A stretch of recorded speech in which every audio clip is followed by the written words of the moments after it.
What does that mean? James Capretta, Senior Fellow, Ethics and Public Policy Center, and Dr. Sridhar Padaratsu, CEO of Vital Springs Technologies, or as we like to call him, Dr. P. Morning, gentlemen. Hope you had a great long weekend. Morning. Thank you for coming on today. James Capretta, to you first. If entire states are trying to get around the website, what does that mean? Well, I think it means that this big rollout of December 1 was mostly about making it cosmetically better for the consumer, for those who are trying to enroll.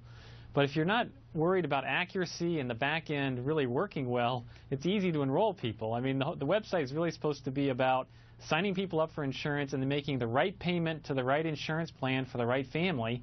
And the system really can't do that yet. So they've done a lot of PR around, well, things are better for the consumer experience, but this is not a functioning website yet. It doesn't really do what it's supposed to do. And what they're doing is lots of workarounds. So they're going to make lump sum payments to the insurance plans at the beginning of the year instead of individual calculations that are accurate. And then they're saying they're going to, quote, true it up later. Well, you know, as these things go, I know from working in government, a lot of times that means taxpayers end up paying a lot of the bill for mistakes. Part of the reason why we mentioned this story is because the state of Connecticut is trying to work around the website to get information directly from the consumer to the insurance company. Now, Dr. P, what issue do you see today?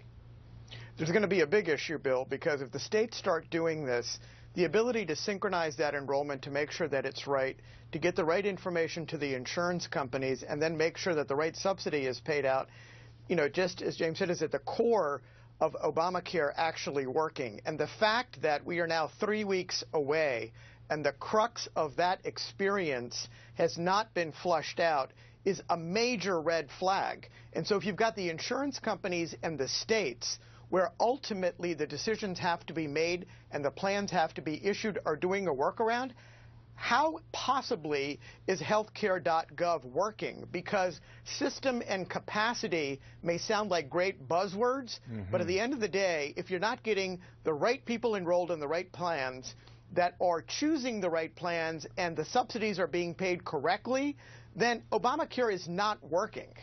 All right, private sector efficiency, gentlemen. I mean, that's what we were told on Sunday morning. Now, to Mr. Capretta, you believe once you get past all of these hurdles at the moment, that you as a consumer will find what on the plans offered? Well, that's one of the ironies of this is maybe once the website is working and consumers can see what's offered, things actually might get worse for the program. The insurance plans that are being offered through the exchanges have generally very high deductibles. The premiums, especially for people that are coming out of the individual insurance market, will be quite high. As I mentioned over the weekend, 30 to 50% higher than they in the individual market for most people.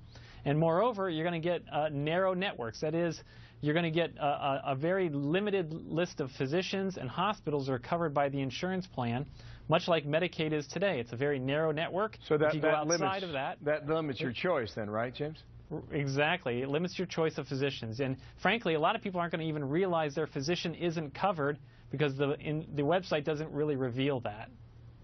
That could lead to big issues when you go to the doctor's office, and we mentioned that with Stuart Varney a few moments ago. Dr. P, what do you see now into 2014 if these issues are not resolved in places like Connecticut and if other states follow?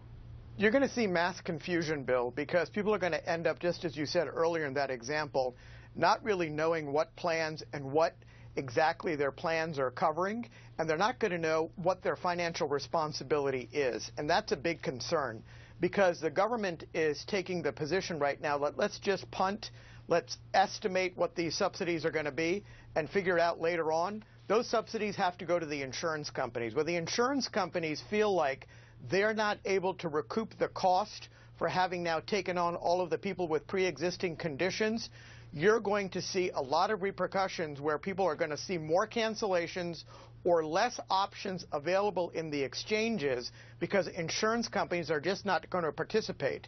And so consumers are going to have their back to the wall. And so the fact that these back-end systems, which again, not to be redundant, are really at the crux.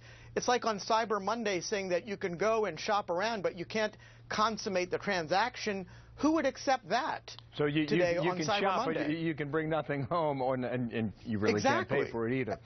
Gentlemen, thank you to both of you, because we're now in December. We're trying to figure out, what's working and what's not.